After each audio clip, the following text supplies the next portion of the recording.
¿Qué tal? Me da muchísimo gusto poder verle en este día. Y bueno, pues bienvenido sea usted a esta primera lección del discipulado siguiendo sus pisadas. La verdad es que es un gusto pues enorme para mí el tener el privilegio de poder compartir pues algunas lecciones que son muy importantes en la vida pues espiritual de cada uno de nosotros, en particular si buscamos crecer en el camino del Señor.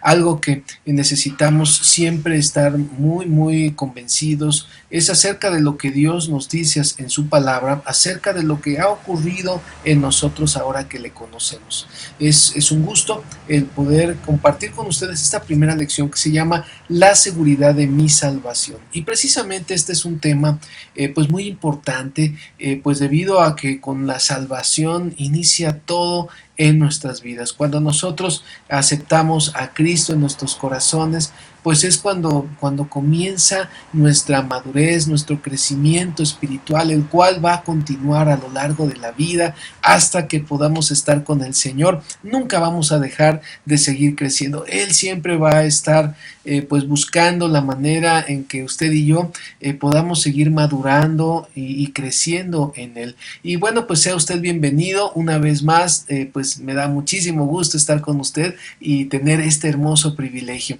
Y bueno, pues entrando ya un poquito más en cuestión de lo que vamos a ver del tema, pues bueno, aquí tenemos escrito algunos puntos principales que me gustaría que usted y yo pudiéramos ir resolviendo, ir contestando. Y bueno, pues lo que queremos contestar es principalmente en este momento, bueno, ¿qué es lo que sucede en nosotros cuando nosotros pues recibimos a Cristo en nuestro corazón, cuando lo aceptamos, cuando reconocemos nuestros pecados y confesamos que Él es nuestro Salvador y el Señor de nuestra vida?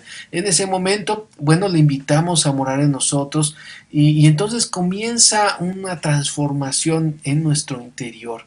Y bueno, pues ¿qué es lo que ocurre en ese tiempo? Ahora Cristo es mi Salvador personal, ahora Él es el único en quien yo pongo y deposito toda mi confianza en cuestión espiritual.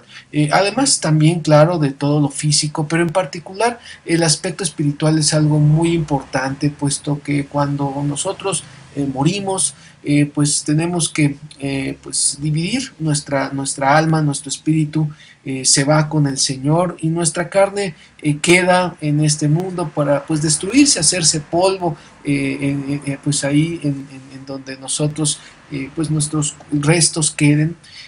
Pero bueno, lo importante de la salvación es qué ocurre con esa parte inmaterial de nosotros cuando nosotros partimos a su presencia. Pues bueno, algo importante es que tenemos nosotros que tener la seguridad qué va a ocurrir en esos momentos, qué va a pasar cuando yo tenga que rendir cuentas a Dios, cuando yo tenga que pues estar delante de Él y Él me pregunte pues si yo deseo ir al cielo. Bueno, ¿qué es lo que yo le voy a decir? Yo tal vez pudiera pensar, pues bueno, me porté bien, hice lo correcto. Podemos pensar en muchas pues palabras, muchas frases que podemos nosotros imaginar qué es lo que nos va a dar la entrada al cielo. Sin embargo, hay solamente algo que nos puede dar la entrada a vivir la eternidad con Dios y es Jesucristo. Solamente cuando nosotros hemos tomado esta decisión de recibir a Cristo, ese es nuestro pase de entrada, el recibir a Cristo en nuestro corazón, el recibir ese sacrificio que Él hizo en la cruz, es lo único que puede limpiarnos del pecado y es lo único que nos puede dar la vida eterna. Entonces, ahora pues que somos salvos, ahora que hemos recibido a Cristo, pues nuestra vida empieza a tener un cambio en muchos sentidos. Seguramente ya lo has experimentado, ya has empezado a darte cuenta que vivir en Cristo es algo diferente. Y no solamente pensando en la cantidad de creencias o situaciones que pudiéramos considerar que van cambiando en cuanto a nuestro conocimiento, sino también en muchas situaciones en nuestra vida, en nuestras quizás en nuestros anhelos, todo eso Dios lo va transformando y pues ahora nos damos cuenta que no estamos solos, que tenemos a Dios cercano y Él nos quiere ayudar. Entonces, esa decisión que hemos tenido pues es la mejor que hemos tomado seguramente. Y quisiera que a través de esta clase pudiéramos ver verdaderamente qué es lo que sucedió. Y bueno, pues vamos a ver aquí. En primer lugar, recibir a Cristo en tu corazón ha sido la mejor decisión que has tomado en tu vida. Y eso es algo que debemos de considerarlo con toda seriedad. Cuando uno vive sin Cristo, la vida pues busca sus propios anhelos, sus propios placeres, pues tomar sus propias decisiones hacia el camino de lo que uno considera que es lo mejor. Sin embargo, pues al tomar esta decisión de aceptar a Cristo en nuestro corazón, empiezan a ocurrir algunas cosas, algo pasa en nuestro corazón. Empezamos a buscar y a anhelar otras cosas que antes no buscábamos. Antes tal vez lo que más satisfacción nos causaba era tener tal vez algunas cosas, algunos bienes materiales. Sin embargo, cuando empezamos a conocer al Señor y lo tenemos ya en nuestra vida, esos valores que antes teníamos empiezan a ser transformados. Dios comienza a poner en nuestro corazón sus anhelos, sus deseos, empezamos a vivir de una manera más dependiente del Señor, a confiar más en Él y cada vez menos en nosotros. Y eso pues es parte de ese proceso y parte de lo que está empezando a ocurrir. Después tenemos aquí en segundo lugar otro punto, dice, nadie puede quitarte la seguridad de tu salvación. Esto de la salvación, esta decisión que tomaste, es algo que ocurrió y que solamente ocurre una vez en la vida. Es decir, que yo no voy a estar recibiendo a Cristo constantemente cada que peque. No se trata de que, ay, pues ahora quiero volver a recibir a Cristo otra vez para que me ayude y vuelva a estar bien con Él. No, no, porque el hecho de que Él te ha salvado, el hecho de que tú le has recibido, es una sola decisión en tu vida y no tienes para qué tomar otra vez la misma decisión. Ya la tomaste, Dios ya está tomando el control de tu vida y lo único que tenemos que hacer es ir dejándole e ir entregándole todo en sus manos. Después tenemos en tercer lugar otro tercer puntito aquí en esta presentación. Dice, nada ni nadie te puede arrebatar tu lugar. Y eso es algo muy cierto y es algo que quisiera hablar con mucha seriedad y con mucha claridad en estos momentos, porque nadie te puede quitar ya ese lugar. Si tú ya recibiste a Cristo en tu corazón, Él ha tomado tu vida y ya nadie te puede hacer que tú pierdas eso que Él ya te ha dado. Pero eso lo vamos a ir analizando un poquito con más detenimiento. Después tenemos aquí a continuación una verdad muy cierta. No todos somos hijos de Dios. Y esto es algo que también es muy importante que nosotros podamos identificar, porque muchas veces lo escuchamos y a veces hasta lo hemos creído o lo hemos expresado. Pues todos somos hijos de Dios. Eso es lo que generalmente pues nosotros pudiéramos creer. ¿Por qué? Porque vemos a un Dios amoroso y consideramos que Dios no va a hacer a un lado a nadie, pero bueno, la palabra de Dios sí nos habla con claridad acerca de esto y nos dice principalmente allí en Génesis capítulo 5 en el versículo 3, y quiero animarte por favor a que busques ahí en tu Biblia Génesis capítulo 5. Me gustaría que tuvieras tu Biblia cada que pudiéramos estar viendo nuestras lecciones y que tengas también un marcador pues para que puedas resaltar todo aquello, un marcatextos, algo en lo que puedas tú resaltar para que no lo olvides cuando te acuerdes dónde estaba eso. Bueno, pues viéndolo ahí ya subrayado o resaltado, pues nos va a ayudar a recordarlo con más facilidad. Dice ahí en Génesis 5:3, y vivió Adán 130 años y engendró un hijo a su semejanza, conforme a su imagen, y llamó su nombre Set. Entonces, bueno, como tenemos aquí escrito, en este pasaje nos dice que cuando nacemos lo hacemos en semejanza a Él. Y Él, pues aquí ya en este capítulo número 5, Él ya había pecado, él ya no estaba en esa relación pues que inicialmente tenía con Dios. Y bueno, pues así nosotros vamos naciendo, somos engendrados por nuestros padres y sí, así a través de las generaciones vamos nosotros experimentando cómo la realidad es que pues tenemos una naturaleza caída somos pecadores y eso pues no lo podemos quitar. Así venimos y así nacemos. Por eso dice en el siguiente asterisco, dice, es por eso que por mi propio pecado, no por el de Adán, soy sentenciado a una muerte espiritual, es decir, a una separación total de Dios. Así nacemos, separados de Dios, en semejanza a Adán. Así vamos naciendo, todas las generaciones hemos nacido así. Y tú y yo así nacimos, nacimos separados de Dios. Nuestro espíritu estaba apartado de Dios, aun cuando tenemos nuestro espíritu, no está en una comunión con Dios, sino más bien en separación con Dios. Vamos a ver ahora Romanos 5:12. Romanos está ahí en el Nuevo Testamento y vamos a buscar en el capítulo 5, en el versículo número 12. Romanos 5:12. Entonces vamos a buscar lo que dice. Dice así: por tanto, como el pecado entró en el mundo por un hombre y por el pecado la muerte, así la muerte pasó a todos los hombres por cuanto todos pecaron. Entonces, esto nos habla, sí, de que el primer hombre que pecó fue Adán. Pero realmente somos pecadores no por Adán, no estamos heredando o sufriendo por su pecado en lo particular. Simplemente nacemos ya con esa naturaleza pecadora, pero nosotros mismos somos sentenciados o estamos separados de Dios por nuestra propia, pues nuestro propio pecado. Uno puede ir viendo cómo desde pequeño uno va empezando a tener cierta noción del pecado y empieza uno a decidir hacer cosas que no le agradan a Dios. Pero vamos a ver ahí mismo en Romanos, pero ahora vamos a ver en el capítulo 6, en el versículo 23. Dice lo siguiente: porque la paga del pecado es muerte, mas la dádiva de Dios es vida eterna en Cristo Jesús, Señor nuestro. Entonces, por nuestro propio pecado, lo que nosotros merecemos es la muerte eterna.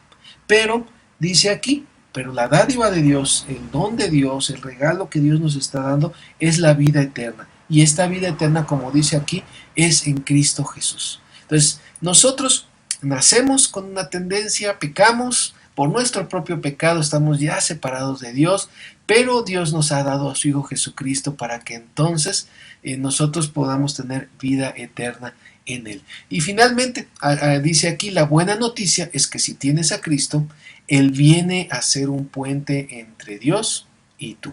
Entonces, esa es una buena noticia, ¿no? Aun cuando estamos sentenciados, el Señor está abriendo una puerta, una posibilidad para que podamos volver a Él y para que estemos en una relación pues buena con Dios a través de Cristo, quien dio su vida, quien murió siendo inocente de todo pecado. Él sí no pecó y Él murió por nosotros. Entonces, a través de ese sacrificio, ahora tú y yo podemos tener esa comunión con Dios. Y vamos a Primera de Corintios 15:22. El siguiente libro después de Romanos es Primera de Corintios, y vamos a ver el capítulo 15. El capítulo es el número grande que tenemos ahí, y los números pequeños son los versículos. Y dice ahí en el versículo 22, Primera de Corintios 15:22, dice: porque así como en Adán todos mueren, también en Cristo todos serán vivificados. Entonces, bueno, nacimos con una naturaleza, pero ahora Cristo viene a nosotros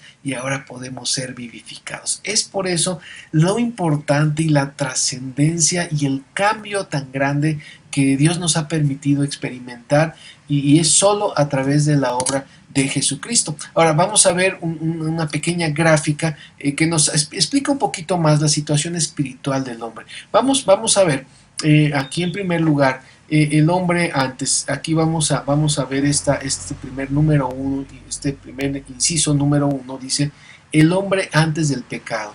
Y aquí, bueno, pues el hombre está conformado por cuerpo, alma y espíritu. Entonces vamos a ver cómo era el hombre antes del pecado, qué pasó después de que el hombre pecó. Y finalmente, en tercer asterisco tenemos, perdón, tercer inciso, es el hombre restaurado en Cristo. Los tres, si ustedes pueden notarlo, tienen cuerpo, alma y espíritu. La única diferencia la encontramos aquí en el segundo inciso. Entonces vamos a ver en primer lugar el hombre antes del pecado. Génesis 2, 16 al 17. Vamos a volver ahí a Génesis capítulo 2, versículos del 16 al 17. Dice: y mandó Jehová Dios al hombre diciendo: de todo árbol del huerto podrás comer, mas del árbol de la ciencia del bien y del mal no comerás, porque el día que de él comieres ciertamente morirás. Entonces, algo que había dado cuando creó Dios al hombre y a la mujer, él les dijo pues que podían comer de todo, pero también, bueno, les había hecho saber que había un árbol, como dice aquí, de la ciencia del bien y del mal, del cual no podían comer, porque el día que lo hicieran iban entonces a morir. Y esto, bueno, hablando espiritualmente en esa relación con Dios. El problema fue que ellos pecaron. Y eso sabemos la historia ahí en el capítulo 3. Ellos pecaron, lo vamos a ver ahorita aquí en el versículo 23 del capítulo 3. Y entonces, pues quiere decir que esta sentencia, que si ellos comían del árbol iban a morir, pues surtió el efecto que se les había dicho. Entonces, vamos a ver aquí qué es lo que sucedió. Y vamos a ver, el cuerpo es el contacto que tiene el hombre con el mundo exterior. Es lo que captamos principalmente con nuestros sentidos. Eso es el cuerpo. El alma, entendemos, es el contacto del hombre con uno mismo. Esa es nuestra alma. Y con el prójimo a través de la voluntad, la mente y los sentimientos. Mente, voluntad, sentimientos. Es la manera en que nos conectamos con nosotros mismos y con el prójimo, con aquellos que están a nuestro alrededor. Ellos, nosotros los percibimos, aparte de físicamente, digámoslo ahora, en nuestra alma, a través de nuestra voluntad, nuestra mente y nuestros sentimientos. Y finalmente, el espíritu es el contacto que el hombre tiene con Dios a través de la función de su espíritu. Entonces, Él nos ha dado ese espacio en nuestro corazón, nuestro espíritu, y ese espíritu es el que nos mantiene en contacto con Dios. Entonces, la primera parte es el cuerpo, pues tenemos contacto con todo lo que se pueda tocar, con todo lo que se pueda ver, todo lo que se ha percibido por nuestros sentidos. El alma es el contacto con nosotros y con otras personas, y el espíritu entonces es el contacto con Dios. Aquí lo que nos está diciendo Génesis es que él creó al hombre con esa capacidad de tener contacto personal con Dios. Y bueno, si leemos un poquito más detenidamente ahí en el libro de Génesis, algo que vamos a notar es que el Señor caminaba por ahí, por el Edén, y había comunión, contacto, platicaba con el hombre, y eso pues era algo muy natural. Sin embargo, pues ya ocurrió esto, murió espiritualmente a causa de la desobediencia, y entonces vamos a ver qué pasó con el hombre después del pecado.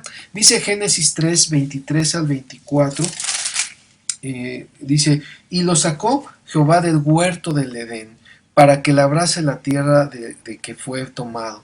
Echó pues fuera al hombre, y puso al oriente del huerto de Edén querubines y una espada encendida que se revolvía por todos lados para guardar el camino del árbol de la vida. Entonces hubo una separación. Eso es lo que nos dice aquí en Génesis 3, 23 y 24.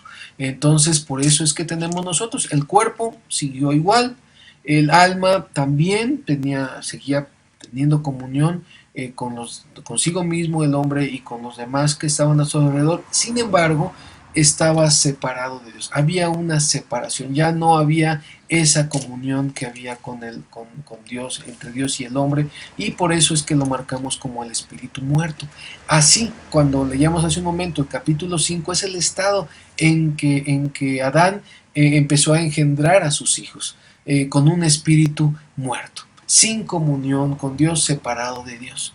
Y es en el momento en que tú y yo llegamos a este mundo y empezamos a pecar y somos condenados por nuestro propio pecado, pero seguimos separados de Dios. Solamente a través de una restauración, como vemos aquí, hombre restaurado, es que, como dice ahí en 1 Tesalonicenses 5:23, vamos a ver, ahora este está en el Nuevo Testamento. Recuerden que la Biblia se divide en Antiguo y Nuevo Testamento. Antiguo Testamento es lo que sucedió antes de Cristo, Nuevo Testamento es lo que ocurrió después de que nació Jesucristo. Es como podemos nosotros más o menos ubicar qué es lo que, de qué se está escribiendo. Ahora, vamos a primera a los Tesalonicenses. Esta es una carta, es una epístola también, conocida así, de Pablo, de un apóstol llamado Pablo. Y este apóstol, bueno, pues él escribió en el capítulo 5, en el versículo 23, las siguientes palabras. Dice: y el mismo Dios de paz os santifique por completo. Y aquí es donde viene esta porción. Dice: y todo vuestro ser. ¿Qué es lo que es todo nuestro ser? Bueno, dice ahí: espíritu, alma y cuerpo. Esos son los tres que hemos estado analizando en este tiempo. Dice: sea guardado irreprensible para la venida de nuestro Señor Jesucristo. Entonces, bueno, pues aquí el hombre restaurado, se logra esta restauración a través de Jesucristo. Él viene a restaurar esa separación y Él, pues ahora nos vuelve a unir a través de Jesucristo, a través de su sangre que Él dio en la cruz. Nosotros ahora tenemos otra vez la posibilidad de comunicarnos con Dios, pero a través de Jesucristo, no a través de ningún otro hombre, solamente a través de Jesucristo. Él es el único que nos puede dar esa posibilidad de platicar, de orar con Dios. A través de Él es que nosotros podemos recibir el perdón de nuestros pecados. Y bueno, pues algo que veíamos en este momento es que pues todo nuestro ser pues debe ser guardado irreprensible para la venida de Cristo. Hace un momentito platicaba yo que nuestro cuerpo pues se deshace, se vuelve polvo. Sin embargo, una promesa que vamos a ver también en lecciones anteriores, solamente quiero adelantar un poquito esto, es que la promesa es que Dios va a restaurar nuestros cuerpos. Eso que es de polvo lo va a hacer nuevo, lo va a hacer un cuerpo glorificado, así como el de Cristo cuando resucitó. Y es por eso que todo nuestro ser pues habla de que va a ser unido nuestra alma, nuestro espíritu y nuestro cuerpo para la venida de Cristo. Entonces, bueno, pues tenemos una hermosa promesa aquí. También Hebreos 4:12, Hebreos lo tenemos un poquito más adelante ahí de primera a los Tesalonicenses, y dice Hebreos 4:12, dice: porque la palabra de Dios es viva y eficaz, y más cortante que toda espada de dos filos, y penetra hasta partir el alma y el espíritu, las coyunturas y los tuétanos, y discierne los pensamientos y las intenciones del corazón. Entonces, bueno, pues algo que Dios nos da también es la palabra de Dios. Esta palabra de Dios pues que parte nuestra alma y también el espíritu. Aquí hace una diferencia, el alma, el espíritu, y las coyunturas y los tuétanos. Y bueno, pues la palabra de Dios nos fue dada también como un medio a través del cual nosotros podemos conocer a Dios y también conocer su plan de salvación a través de Jesucristo. Entonces, pues es una hermosa bendición que tenemos, que el Señor nos ha dejado. Y quisiera que viéramos algunos pasajes más a continuación. Dice: Dios proveyó un medio suficiente para restaurar al hombre, como vimos hace un momento, que es Jesucristo. Y vamos a ver un poquito de pasajes de la Biblia. Me gusta que leamos mucho la Biblia y por eso le pido que tenga una Biblia especial, una Biblia que usted pueda leer con facilidad, y yo le pido que no se quede solamente escuchando lo que le digo, sino también lea. No hay como que usted mismo lea este pasaje, que tenga usted una Biblia donde usted pueda hacer anotaciones y pueda ir comparando versiones también, porque hay diferentes versiones de la Biblia, pero todas finalmente contienen la esencia de lo que el Señor quiere decirnos. Vamos a ver en el Evangelio de Juan, uno de los cuatro evangelios, el cuarto evangelio, Juan, dice ahí en el capítulo 1, versículos del 12 al 13. Dice lo siguiente: mas a todos los que le recibieron, fíjense, a todos los que le recibieron, refiriéndose a Cristo, y a los que creen en su nombre, les dio potestad de ser hechos hijos de Dios. Lo que veíamos hace un momento, no todos somos hijos de Dios, solamente aquellos que le reciben, los que creen en su nombre, es que son llamados y son hechos hijos de Dios. Dice el versículo 13, los cuales, fíjense bien, no son engendrados de sangre.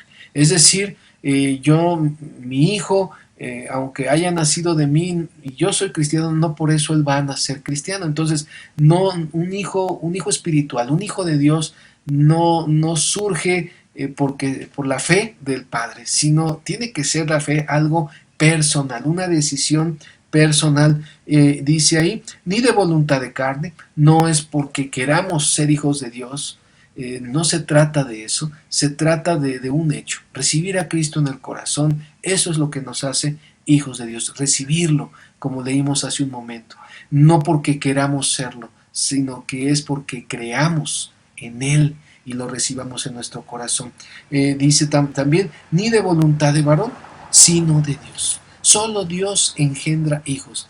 Alguien ha dicho una frase muy acertada, Dios no tiene nietos, solo hijos. Entonces, aunque yo sea el papá y sea cristiano y haya recibido a Cristo en mi corazón y tenga yo un hijo, él no va a ser nieto de Dios, sino él va a ser también directamente hijo de Dios. Y esto es algo muy hermoso. Dios se relaciona personalmente con cada uno de nosotros. Juan 3:3, ahí mismo en el Evangelio de Juan, en el capítulo 3, versículo 3 dice, respondió Jesús y le dijo, de cierto te digo, que el que no naciere de nuevo no puede ver el reino de Dios. Y aquí Dios le llama algo interesante. Todos son sinónimos, recibir al Señor, creer en Él. Y aquí nos dice nacer de nuevo. Pues eso es lo que nos hace hijos de Dios. Dice, porque el que no naciere de nuevo no puede ver el reino de Dios. Y bueno, pues el reino de Dios es el gobierno de Dios, es donde Dios hace su voluntad. Y es en donde Dios nos invita a que vivamos, dentro de su voluntad. Por eso no es solamente saber que Dios me salvó de una muerte eterna, sino que también Él viene a señorear en mi vida. La verdadera salvación incluye esa vida entregada a Dios, esa vida de obediencia en donde Él empieza a tomar el control. Y es por eso que el cambio se empieza a dar en nuestro corazón, cuando nosotros comprendemos que lo importante de recibir a Cristo no es solamente tener ese lugar especial el día que yo muera o que voy a estar en su presencia, sino también el que yo desde este momento pueda empezar a disfrutar de esa vida, de ese reino, ahora, aquí en la tierra, a partir de que yo lo reciba y viviendo bajo su soberanía, bajo su reino. Y ese es un hermoso propósito que debemos de tener en la vida, vivir para Dios. Dice otro pasaje, Juan 6:47, tenemos ahí a continuación, Juan 6:47, nos dice, de cierto os digo, el que cree en mí tiene vida eterna. Entonces, el que cree tiene vida. Ya estamos empezando a comprender que creer es lo fundamental, es lo que Dios constantemente nos está repitiendo.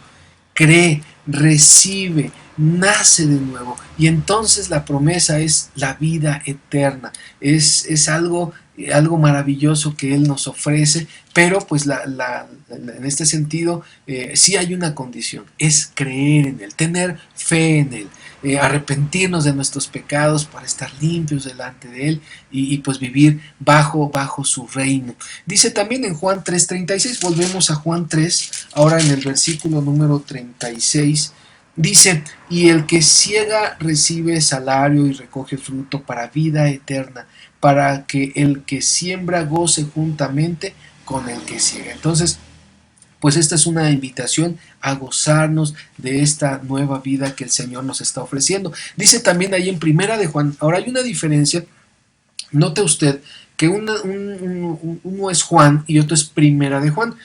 Aun cuando es el mismo autor, el apóstol Juan, el discípulo amado, uno es Evangelio, es uno de los 4, pero también escribió cartas.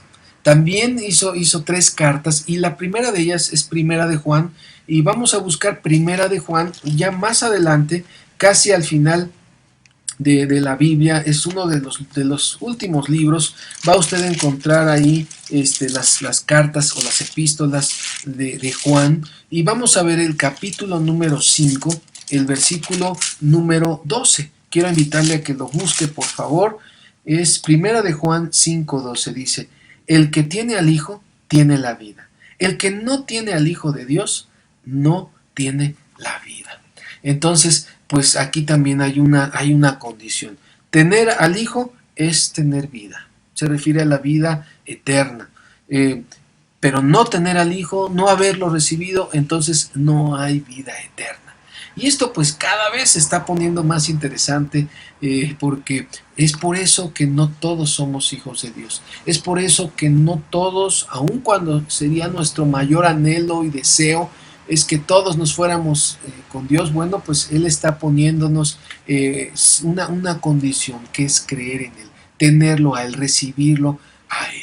Y finalmente volvemos otra vez a Juan capítulo 10, ahora otra vez el Evangelio de Juan, capítulo número 10, versículos del 27 al 28. Y este es un pasaje hermoso porque pues nos habla de Jesús como el buen pastor.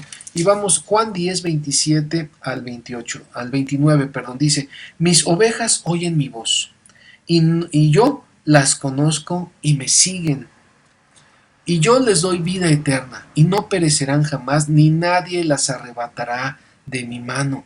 Mi Padre me las dio, mi Padre que me las dio es mayor que todos, y nadie las puede arrebatar de la mano de mi Padre. Entonces, bueno, pues tenemos una hermosa promesa en el Señor. Y es que ahora nosotros somos ovejas de Él, y ahora lo seguimos. Y esa es la intención que Dios tiene, que nosotros le sigamos. Y Él nos ofrece, y Él nos da y nos otorga vida eterna, como dice en el versículo 28. Y una promesa: no perecerán jamás, no pereceremos. Tener a Cristo es una seguridad, nos da seguridad. Por eso la lección se llama la seguridad de mi salvación, porque realmente es solamente en Cristo nosotros podemos tener seguridad de que no pereceremos. Y algo muy importante, y esto es algo que quisiera que pudieras subrayar ahí en tu Biblia, dice: ni nadie las arrebatará de mi mano.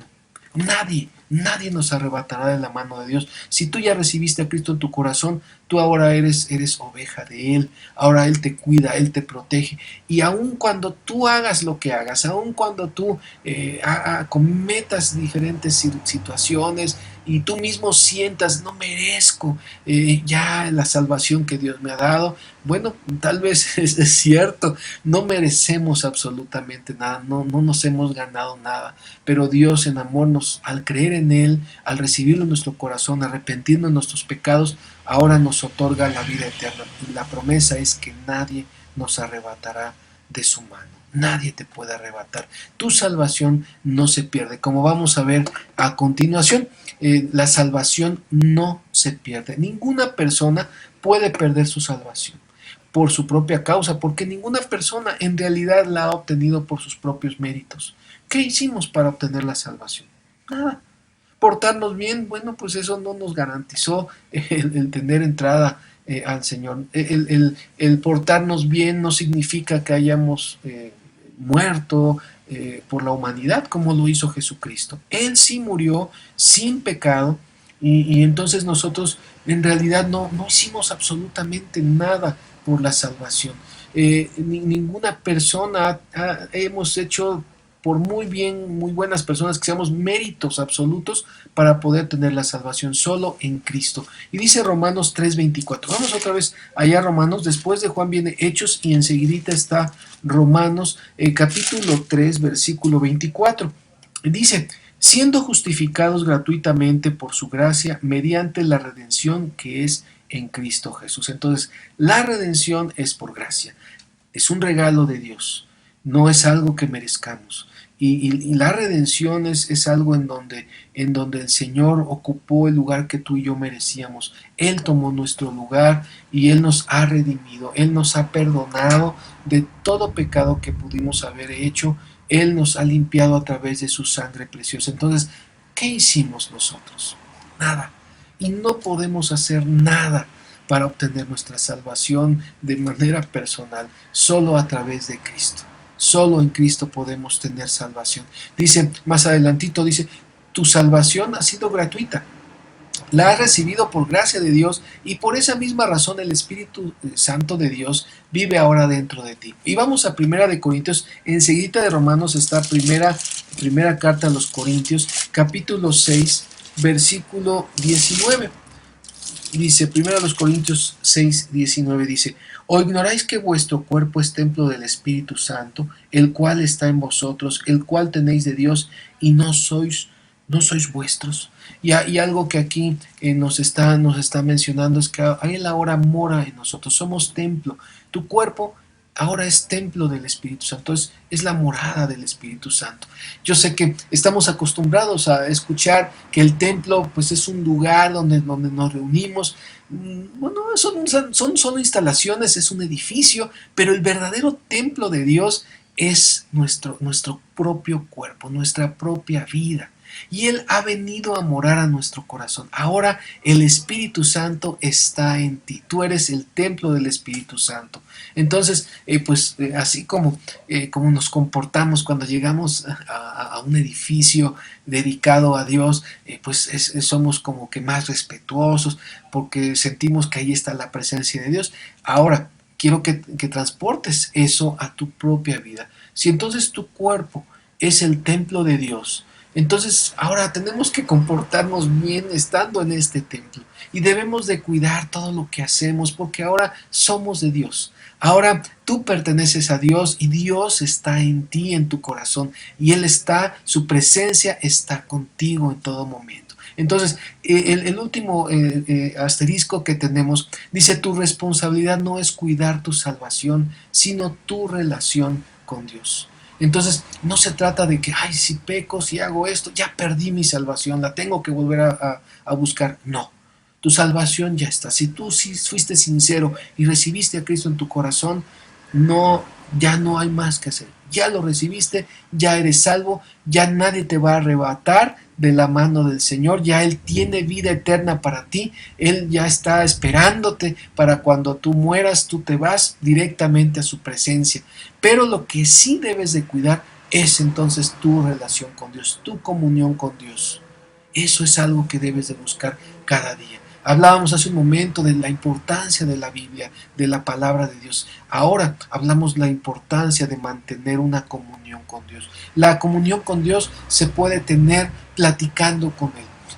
Diciéndole todo lo que sentimos, dándole nuestras cargas, compartiéndole todo lo que tú quieras platicar con Él, porque Él es ahora tu Salvador, tu amigo, tu pastor, por lo tanto es el guía de tu vida y es algo que tú debes de saber. Tienes a un Dios que está en tiempo completo en ti. Ahora Él es amoroso, Él está al pendiente de ti. No lo vamos a leer, pero dice Primera de Juan 5:7, también en Salmo 105 dice que Él es tu protector, ahí en el versículo 15, en 2 Corintios 9:8 dice que Él es tu proveedor, en Juan 14:26 dice que Él es tu guía, en Hebreos 13 del 5 al 6 ahí nos recuerda que Él es nuestro ayudador, y también ahí en Primera de Pedro 5:10, en Proverbios 13:24 dice la palabra de Dios que Él también nos disciplina, también nos anima, y también dice ahí en Romanos 8:28 al 29 que Él tiene pensamientos, tiene un plan y para ti que es algo bueno para tu vida. Entonces, nuestra responsabilidad es buscar de Dios, buscar estar en comunión con Él, platicar con Él, no para ser salvos, sino más bien para que Él pueda actuar en plenitud en nuestra vida, para que Él encuentre este templo, este cuerpo, tan dispuesto a hacer lo que Él manda, que Él pueda obrar a través de nosotros, sin ponerle nuestras restricciones, sin tratar de opacarlo o de decir, no vamos a hacer esto, Dios. Si él quiere y Él te está mandando a hacer algo, hay que hacerlo. Lo mejor es estar nosotros en buena comunión con Dios para que entonces Él pueda actuar en plenitud en nuestras vidas. Entonces es muy hermoso lo que el Señor quiere hacer. Dice aquí, mi relación con Dios, ahora que ya eres salvo, Dios se relaciona como un padre con su hijo, y es lo que Dios quiere tener contigo, un tiempo de comunión, de intimidad contigo, un padre con un hijo. Y este es un tema bastante complicado, sobre todo porque no a todos nos ha ido bien con el papá que tenemos. Yo puedo decir, para mí mi relación con mi papá terrenal ha sido la mejor, y la verdad es que soy feliz al estar con él, al platicar con él. pero también sé y he escuchado muchos casos en los que no es así.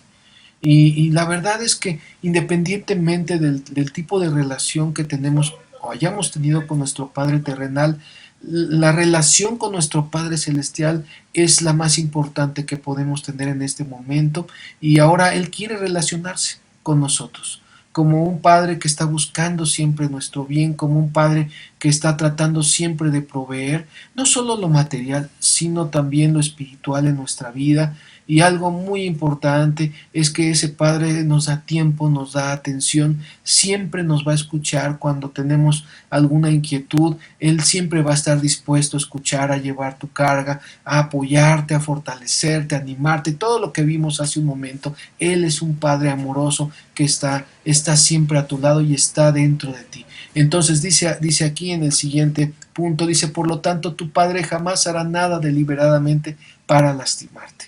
Nada, Dios no va a hacer nada para lastimarte, por muy difíciles que sean la situación o las circunstancias que estés pasando en estos momentos. Jamás Dios hace algo o permite algo para lastimarte. Siempre Dios, vamos a ver lo que dice Romanos 8:28. Es uno de los pasajes más hermosos, quizás también quieras subrayarlo, es un pasaje muy bonito. Romanos 8:28 dice, y sabemos que a los que aman a Dios todas las cosas les ayudan a bien. Esto es, a los que conforme a su propósito son llamados. Entonces Él nos da un propósito, pero también algo muy importante es que si tú, dice aquí este pasaje, si tú amas a Dios, dice aquí que todas las cosas, todo lo que vivas, aun cuando sea sufrimiento, aun cuando sean dificultades, todo va a ayudar para bien. Y eso es una garantía y una tranquilidad, una paz. Al menos a mí me da mucha paz saber que todo lo que me pasa, aun cuando en un momento dado no es algo pues que me cause gozo o alegría, la verdad es que sí sé que Dios, aun esa tristeza o esa aflicción, Dios la va a utilizar para algo bueno, para mi vida y para sus propósitos. Entonces dice ahí en el siguiente punto, Él hará solamente aquellas cosas que te ayuden a crecer y a madurar. Entonces todo lo que pasemos, todo lo que vivamos, nos va a ayudar a crecer, nos va a ayudar a madurar. Y entonces pues podemos ver, bueno, si estoy sufriendo, si estoy teniendo carencias, bueno, no perdamos de vista que Dios quiere que tú y yo maduremos, que tú y yo crezcamos, y todo lo que vivamos el Señor lo va a usar para ese propósito, para que crezcamos en Él. Y esto es algo muy hermoso. Finalmente, quisiera compartir contigo lo siguiente. Dice, al nacer espiritualmente, sigo siendo carne. La verdad es que el hecho de que yo nazca espiritualmente, como veíamos ahí en Juan 3:3, que necesitamos nacer de nuevo, no quiere decir que al yo nacer espiritualmente, al yo adquirir esta nueva naturaleza, al yo ser restaurado espiritualmente en el Señor, significa que ahora ya mi carne ya no vale, ya no pesa, ya vivo casi flotando. No es así. Ahora tienes dos naturalezas. Ahora sigues teniendo esa naturaleza carnal con la que naciste, eh, pero ahora tu espíritu está vivo. Y entonces ahora ya no estás quizás con la posibilidad de vivir sometido a la carne, porque ahora tienes también una vida espiritual, la cual te puede ayudar a mantenerte pues más equilibrado y no caer totalmente en la esclavitud de tu carne, de tu cuerpo, sino que también ahora a través de tu espíritu, a través de Dios obrando en ti, vas a poder enfrentar cualquier adversidad, cualquier tentación, pero ahora en el Señor. Entonces dice ahí en Gálatas 5:19-24, Gálatas capítulo número 5.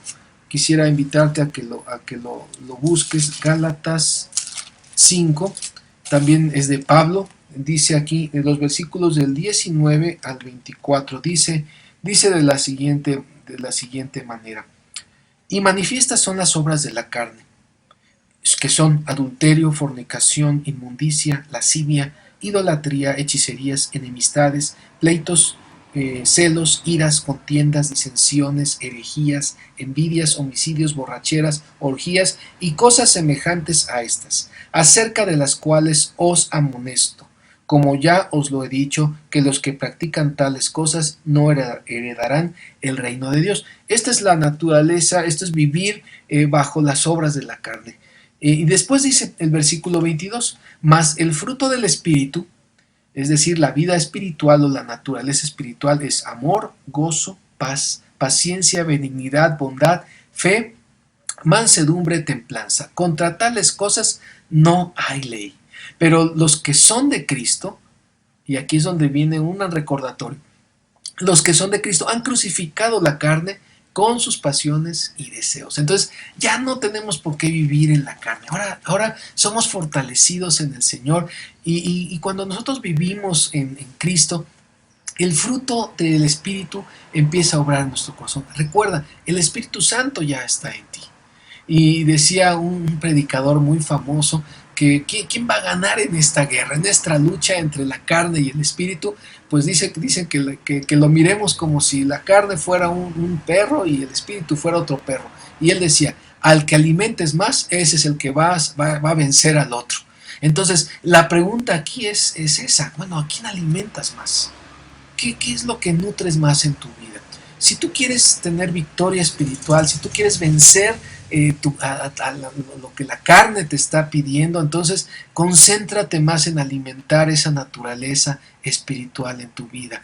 Pero si tú quieres vivir bien espiritualmente, crecer, madurar espiritualmente, pero alimentas mucho tu carne, entonces constantemente vas a estar viviendo pues con esa tensión y perdiendo esas batallas y dejando que tu carne siga ganando esas batallas y esas victorias que Cristo ya te está ofreciendo pues a través de ese espíritu y de esa vida llena en él. Entonces tú vas a recibir el fruto de lo que más alimentes y bueno, pues ¿cuál te inclinarás más? Esa es la pregunta que tenemos. ¿A cuál de ella quieres inclinarte más?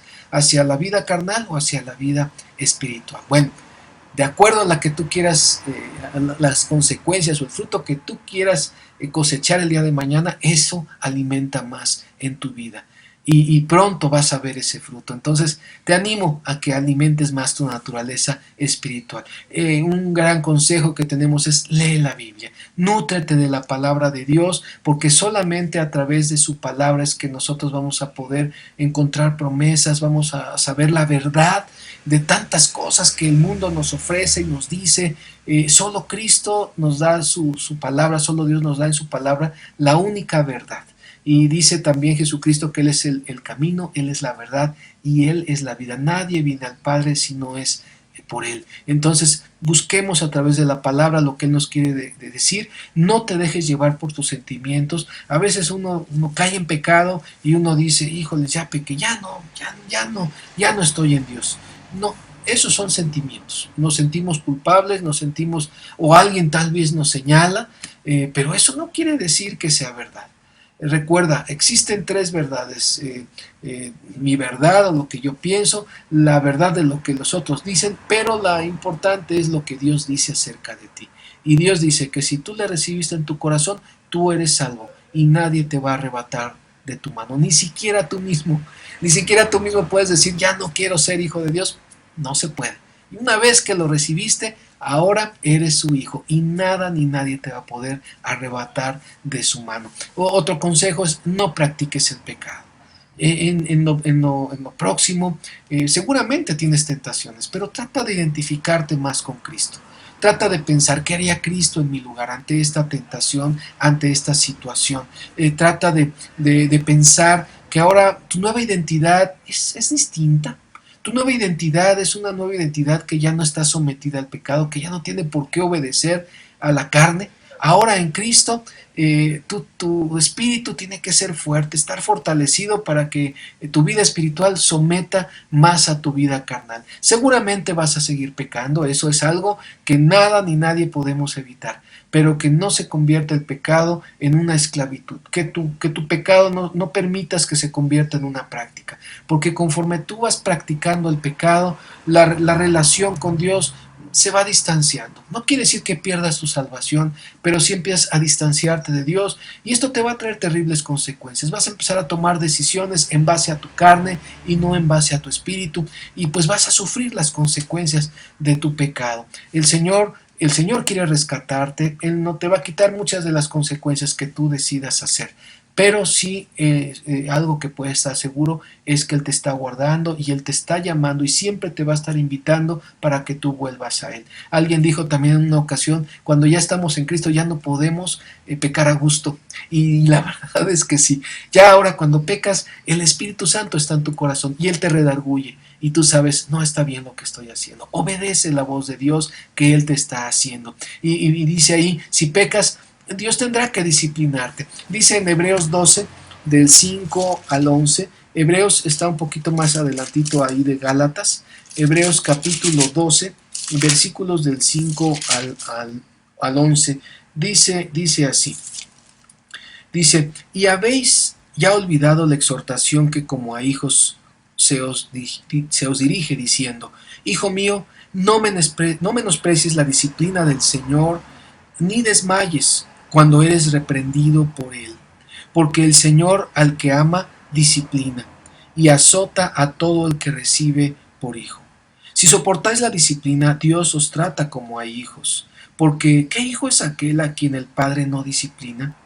Pero si se os deja sin disciplina de la cual todos han sido participantes, entonces sois bastardos y no hijos. Por otra parte, tuvimos a nuestros padres terrenales, que nos disciplinaban y los venerábamos. ¿Por qué no obedecemos mucho mejor al Padre de los Espíritus y viviremos? Y aquellos ciertamente por pocos días nos disciplinaban como a ellos les parecía, pero para lo que nos es provechoso, para que participemos de su santidad. Es verdad que ninguna disciplina al presente parece ser causa de gozo, sino de tristeza, pero después da fruto apacible de justicia a los que en ella han sido ejercitados. ¡Qué bendición! Suena difícil, pero qué bendición es ser disciplinados por nuestro Padre. Qué hermoso es saber que Dios nos va a disciplinar por amor y por nuestro bien y tener esa plena seguridad. Entonces, si tú pecas, bueno, pues ten la seguridad, seguramente el Señor pues va a llamar tu atención, va a tratar de que tú vuelvas y quizás va a usar algo de disciplina para que vuelvas a Él, pero su finalidad es siempre buena, que regreses para que disfrutes de su presencia estando en Él. Y otra cosa, un último consejo, si pecas, pídele perdón a Dios. Dice Primera de Juan 1:9, también este pasaje, tal vez quiera subrayarlo, yo es de los que más recuerdo, está en la carta de Primera de Juan, la primera carta de Juan, capítulo número 1, versículo número 9, dice, si confesamos nuestros pecados, Él es fiel y justo para perdonar nuestros pecados y limpiarnos de toda maldad. Así confiesas tus pecados. Él, dice ahí, es fiel. Si tú confiesas tus pecados, Él es justo. Tienes a un Dios fiel, un Dios justo, para perdonarte y para limpiarte de toda maldad. Entonces, confiemos en el Señor, relacionémonos con Él, porque es lo mejor que podemos hacer. Y bueno, pues me ha dado mucho gusto poder estar contigo en esta primera lección acerca de la seguridad de la salvación. Y solamente quisiera hacerte unas recomendaciones para la próxima lección, y es que pues leas tu Biblia. Están también, tengo algunos consejos, o más bien viene siendo como un comentario acerca de los diferentes libros de la Biblia, diferentes pasajes, y sería bueno que comenzaras a leer tu Biblia, que comenzaras con Génesis. Podemos comenzar con Génesis, en los primeros días leer algunos capítulos, ir sacando las dudas que tú puedas tener y bueno, pues si quieres hacer alguna pregunta, con confianza puedes hacerlo. Voy a poner ahorita pues un mail, una dirección para que tú puedas pues hacerme llegar alguna pregunta si la tienes, o si alguien te está compartiendo esta lección también, puedes comunicarte directamente con él para que puedas sacar todas las dudas. Seguramente esto que te he dado en este momento es algo breve, es algo conciso, pero pues la idea es de que tú vayas también pues creciendo y conociendo más del Señor. También hay un manual en el cual puedes también ir leyendo mucho de lo que yo dije ahorita y otras cosas más para complementar tu estudio. Ora, sigue orando. Y también hay un libro que quiero recomendarte, si tú quieres, puedes tratar de conseguirlo, se llama Una vida con propósito, del pastor Rick Warren, y pues también vienen lecciones muy hermosas que yo te recomiendo que vayas leyendo. Algo también que quisiera recomendarte es que vayas llevando una lección a la semana, no te satures. No veas más lecciones, porque es algo que Dios quiere ir procesando en tu corazón. No hay un fast track para que tú puedas decir, no, pues ya me voy a discipular en 16 semanas y en 16 días y ya soy discípulo del Señor. No, el proceso de discipulado lleva su tiempo y tú tienes que ir asimilando todas estas verdades. Seguramente a lo largo de una semana, pues tal vez es lo menos que yo quisiera que vieras la segunda lección. Tómate toda una semana para repasar, porque seguramente Dios quiere enseñarte muchas cosas. Recordemos algo también. El Espíritu Santo es el maestro de esta clase. Yo solamente te estoy compartiendo algunos principios que el Señor nos da en su palabra, pero finalmente el Espíritu que mora en ti es quien te va a enseñar. La palabra de Dios es la que, como leímos hace un momento, también te va a redarguir, te va a enseñar. Es como una espada de dos filos que va a penetrar en tu corazón. Entonces yo te animo a que leas la Biblia, platiques con el Señor y trates de poner en práctica todo lo que estés aprendiendo. Y bueno, pues si Dios lo permite, nos vemos en la próxima lección. Me ha dado mucho gusto saber que estás pues escuchando este mensaje, viéndolo, y pues te animo a que sigas adelante y en este discipulado. Ser discípulo del Señor es ir aprendiendo, siguiendo sus pisadas, y seguir sus pisadas pues corresponde a seguir los pasos que Él hacía, tratar de hacer lo que Él hacía, vivir como Él vivía, y seguramente el Señor va a formar de ti un gran siervo, una gran sierva del Señor. Y pues bueno, me ha dado mucho gusto saber que estás viéndome, y bueno, pues que el Señor te bendiga y que Dios cumpla los deseos de tu corazón, que Dios te llene de esperanza, y pues nos vemos si Dios lo permite. Hasta la próxima.